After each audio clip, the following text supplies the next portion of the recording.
जिलाधिकारी मुर्दाबाद, मुर्दाबाद, मुर्दाबाद। जिलाधिकारी मुर्दाबाद, मुर्दाबाद, मुर्दाबाद। जिला प्रशासन मुर्दाबाद, मुर्दाबाद, मुर्दाबाद। भीषण ठंड में अलाव न होने से वकील नाराज, सड़क जाम कर किया जमकर प्रदर्शन।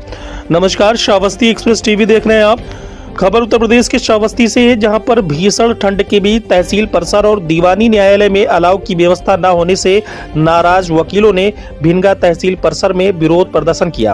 वकीलों ने कुछ देर सड़क पर चक्का जाम कर जिला प्रशासन के खिलाफ नारेबाजी की, जिससे कुछ समय के लिए यातायात बाधित रहा। प्रदर्शनकारी अधिवक्ताओं का आरोप है कि अलाव जलाने के लिए सरकारी टेंडर होने के बावजूद तहसील और न्यायालय परिसर में कहीं भी अलाव नहीं जलाया गया है। इस कारण अधिवक्ताओं, वादकारियों और आम लोगों को कड़ाके की ठंड में परेशानी का सामना करना पड़ रहा है। अधिवक्ताओं के अनुसार भिनगा तहसील और दीवानी न्यायालय परिसर में प्रतिदिन अधिवक्ता और बड़ी संख्या में फरियादी आते हैं। इसके बावजूद प्रशासन ने ठंड से बचाव के लिए कोई ठोस इंतजाम नहीं किए है। आरोप है कि उप जिलाधिकारी और क्षेत्राधिकारी से कई बार शिकायत के बाद भी स्थिति में कोई सुधार नहीं हुआ है। प्रदर्शन के दौरान अधिवक्ता राजेंद्र पांडे ने कहा कि प्रशासन की उदासीनता के कारण सभी लोग ठंड में ठिठुरने को मजबूर है। उन्होंने आरोप लगाया कि भीषण ठंड में भी जन कल्याणकारी कार्यों की अनदेखी की जा रही है, जिससे अधिवक्ताओं में भारी रोष व्याप्त है। वही सूचना मिलने पर जिला प्रशासन के वरिष्ठ अधिकारी मौके पर पहुंचे। उन्होंने वकीलों को समझा बुझाकर स्थिति को शांत कराया। अधिकारियों द्वारा शीघ्र अलाव की व्यवस्था कराने का आश्वासन दिए जाने के बाद चक्का जाम समाप्त कर दिया गया। वकीलों ने चेतावनी दी है कि यदि जल्द ही तहसील और दीवानी परिसर में अलाव की समुचित व्यवस्था नहीं की गई तो वे अनिश्चितकालीन धरना और हड़ताल करने को मजबूर होंगे। बता दें कि ये न्यायालय परिसर की तस्वीरें हैं, जहां पर आक्रोशित वकीलों ने सड़क जाम कर जमकर प्रदर्शन किया था। देखिए, इस समय शीतलहर से पूरा उत्तर प्रदेश प्रभावित है और ये बुद्ध की तपोस्थली श्रावस्ती, जहाँ से भगवान बुद्ध ने पूरी दुनिया को मानवता का संदेश दिया था, वो धरती का जो जिलाधिकारी हमारा इस समय वर्तमान में बहुत अच्छा जिलाधिकारी बताया जाता था। लेकिन मैंने अभी 5 दिन पहले जिलाधिकारी को साधु संतों को कुछ सामान बांटते हुए देखा था, तो हमने तुरंत टिप्पणी किया था कि पीड़ित मानवता शीतलहर में परेशान है। जिलाधिकारी महोदय, कम से कम आप उन पीड़ित लोगों को गर्म कपड़ा उपलब्ध कराइए, उनको कमरा बंटवाइए। कमरा बांटा जा रहा है, वो अपने आदमियों को बांटा जा रहा है। पीड़ित मानवता जो गरीबों गांव में रहने वाले लोग हैं, उनको कमरा नहीं मिल रहा है। कमरा अपने आदमी को, जैसे हमारे ये खास है तो हम इनको दिलवा रहे हैं, ये खास है इनको दिलवा रहे हैं। ये उल्टी बात है। इससे शासन की छवि, जो मुख्यमंत्री जी की छवि है, उसको बजाय बनाने के, उसको हमारे ख्याल से कलंकित करने का षड्यंत्र अंदरूनी तौर पर हो रहा है। इस संदर्भ में मैंने जिलाधिकारी को लिखा था, फेसबुक पर लिखा था। और आज का जो कार्यक्रम था, ये मानवीय मूल्यों की रक्षा करने से संदर्भित था और इसमें दूसरे किसी अधिकारी को मैं नहीं मानता हूँ। कलेक्टर का अगर डायरेक्शन होता तो सब अलाव जल गए होते। तहसील में 3 जगह जलना चाहिए, भिनगा नगर में 5, 7, 8 जगह जलना चाहिए, दीवानी कचहरी में जलना चाहिए और कलेक्ट्री में जलना चाहिए, जहाँ पर मानो समाज इकट्ठा होता है। यहाँ पर करीब 4-5 हजार लोग आते हैं डेली, और कड़ाके की सर्दी में आप ये व्यवस्था नहीं कर सकते, तो फिर जिलाधिकारी के एक्शन का क्या माने है? खाली कार्यक्रम आयोजित करके और उसमें मंचीय व्यवस्था करके अगर आप भाषण करके शासन को अगर चाहते हो कि शासन खुश हो जाएगा, तो शासन उससे खुश नहीं होगा। उसमें देर अबेर वो अधिकारी दंडित हो जाता है, वो अधिकारी बाहर हो जाता है, जो मानवीय मूल्यों की रक्षा करने में फेल होता है। कलेक्टर की जिम्मेदारी बहुत बड़ी होती है और मेरे ख्याल से वर्तमान समय में ठंडी में कहीं भी कोई अलाव नहीं जलाया गया है। यहाँ श्रावस्ती बचाई, भिनगा में तो है ये नहीं, कलेक्ट्रेट नहीं है, दीवानी में नहीं है, तो इकौला में कहाँ होगा, जमुना में कहाँ होगा? ये सारी चीजें होनी चाहिए।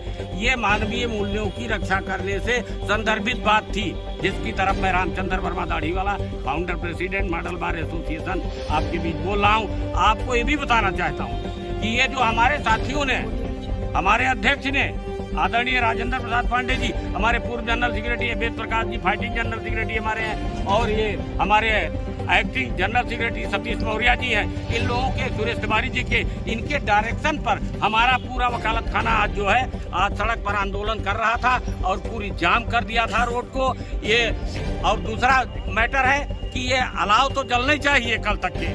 भाई आज के लिए बताया था 4 घंटे में, अभी तक कुछ व्यवस्था नहीं हुई है। कल सुबह तक तो जल जाना चाहिए। ये रोज सूरज निकलता है, सूरज के सहारे तो दुनिया है। सूरज निकल रहा है, अब कोई कोहरा हो जाए 4 बजे से, फिर वह रात भर ठंडी बढ़ जाएगी और सुबह तापे क्या 2-3 घंटा तापे के रात है लोगों क्या, उसमें नहीं बात होती है। ये तो अलाव जलाने के संदर्भ में थी। दूसरी जो महत्वपूर्ण बात है वो पुलिस विभाग से संदर्भित है। पुलिस का एक सीओ, हमने उससे ऐसे किया तो कहते कि आप क्या कर रहे हो?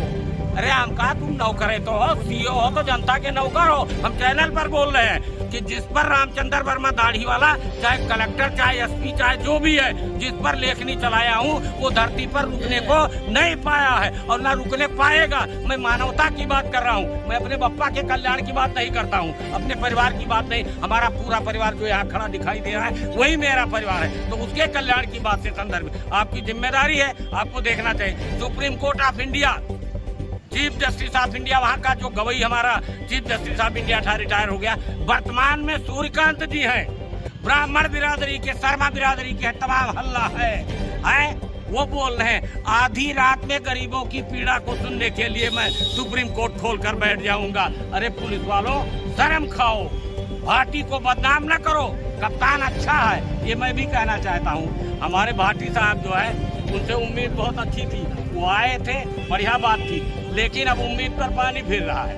जब FIR जनता की दर्ज नहीं होगी, वकीलों की, कानून के जानकारों की अगर FIR दर्ज नहीं होगी, तो सुप्रीम कोर्ट ऑफ इंडिया के डायरेक्शन को आप कहाँ मानते हो?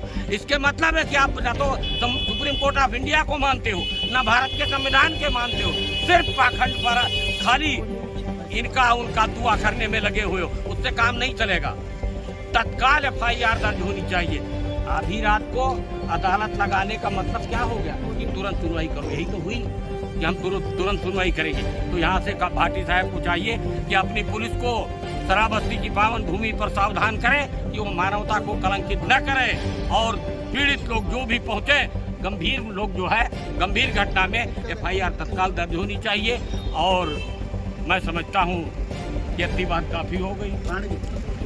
आप लोगों ने धरना प्रदर्शन किया है, हड़ताल किया है, क्या है पूरा मामला? मामला पूरा ये है कि पहला मामला तो ये है कि इस शीतलहरी में हमारे जो तराई क्षेत्र इतना गरीब इलाका है और यहाँ की जनता प्रतिदिन कचहरी आती है। कल्याणकारी सरकार है, कल्याणकारी योजनाओं के तहत और शासन प्रशासन की जिम्मेदारी है कि अलाव की समुचित व्यवस्था हो। लगभग 1000 से 1500 वो अधिकारी आते हैं, 500 अधिवक्ता हैं। यहाँ पर 2 हफ्ते से इतनी ठंड के बावजूद अलाव नहीं जलाया गया, ना तहसील में जलाया गया।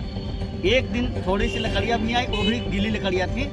इस वजह से जो हमारे वो अधिकारी ठुठुरते हैं और उनको काफ़ी परेशानी होती है। आम जनमानस की समस्या है और इसके साथ अधिवक्ताओं की समस्या है। इसके लिए और दूसरी चीज़ ये है कि हमारे अधिवक्ता परिवार के 2 अधिवक्ता हैं, एक दिनेश यादव, इनके ऊपर जो है हमला हुआ इनके भाई के ऊपर। 2 दिन तक पुलिस टालती रही, किसी तरह से FIR पंजीकृत किया। इसके बाद एक अधिवक्ता हमारे बाबूराम यादव हैं, 15 दिन से मामला चल रहा था थाने पे और कप्तान महोदय के यहाँ उन्होंने प्रार्थना पत्र दिया। इसके बाद में पुलिस भेजकर वहाँ पे पुलिस वालों ने कहा कि इसमें वकील लोग आ जाएंगे, जल्दी से छत पड़वा दो। उनके ज़मीन पर छत पड़वा दिया। शाम को उनके घर वालों को मारा पीटा गया, 5-6 लोग घायल हो गए। इसके बाद 3 दिन हो गया है तहरीर दे, और उसमें जिला मुख्यालय पर भर्ती है, लखनऊ मेडिकल कॉलेज में एक आदमी भर्ती है। 3 दिन होने के बावजूद अभी तक FIR पंजीकृत नहीं किया गया है, क्योंकि जो है SHO द्वारा जो है दूसरी पार्टी से पैसे लेकर और उनको जो है छूट दे रखा है कि हम मुकदमा नहीं दर्ज करेंगे, चाहे जो ये लोग करेंगे। तो अगर हमारा अधिवक्ता न्याय नहीं पाएगा, हम जनता को कैसे न्याय दिलाएंगे?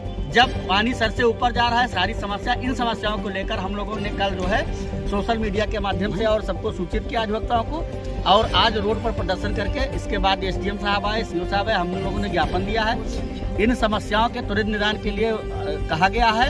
अगर हमारी समस्याओं का निदान नहीं हुआ तो हम अधिवक्ता जितने हमारे साथी हैं आगे से इससे भी प्रभावी रणनीति अपनाकर माननीय मुख्यमंत्री महोदय तक के अपनी बात पहुंचाएंगे, चाहे हम लोग की टीम यहाँ से वहाँ जाना पड़े। सड़क जाम किया है, क्या है पूरा मामला? अधिवक्ता जो है पूरे समाज के लिए लड़ाई लड़ता है, जो अधिवक्ता वंचित और जो है पिछड़े और समाज के गरीब लोगों को न्याय दिलाता है, उन अधिवक्ताओं के ऊपर हमले हो रहे हैं, पुलिस के द्वारा अनदेखी की जा रही है। और इस शीतलहरी में 36 लाख रुपए का जो बताया जा रहा है कि टेंडर हुआ है इस भिंगा में जो है अलाव जलाने के लिए, लेकिन यहाँ पर अलाव नहीं जलाए जा रहे हैं। गीली गीली लकड़ियाँ भेजी जा रही हैं, जुड़ते हुए जो है बाध्यकारी अधिवक्ता यहाँ पहुँचते हैं। तो ऐसी परिस्थिति में जब अधिकारी बात नहीं सुन रहे, प्रशासन बात नहीं सुन रहा है, तो अधिवक्ताओं के पास क्या है? एक ही व्यवस्था है। चूंकि अधिवक्ता आज़ादी से लगा करके अब तक के सारे आंदोलन करके ही जो है देश को आज़ाद कराने में भी अधिवक्ता सबसे आगे रहा है और समाज की समस्याओं को लेकर के भी अधिवक्ता लड़ाई लड़ता रहा है। तो आज हम लोगों ने सांकेतिक रोड जाम किया है, चक्का जाम किया है। और ये मैं बता देना चाहता हूँ प्रशासनिक अधिकारियों से, अलाव भिजवाए जा रहे हैं, सारे अधिकारियों के आवास पे अलाव चल रहा है। क्या अधिकारी ही ठंडक जो है सबसे ज्यादा पीड़ित है ठंडक से। तो ऐसी परिस्थिति में ये हमारा सांकेतिक हड़ताल था और सांकेतिक हमारा जो है था। आज के बाद अगर ये व्यवस्था नहीं सुदृढ़ की गई तो कल से हम लोग पूरी तरीके से तटस्थ होकर के और इस पूरी रोड को जाम कर देंगे और हमारी पूरी तरीके से स्ट्राइक भी होगी और हम पूरी तरीके से आंदोलन करेंगे।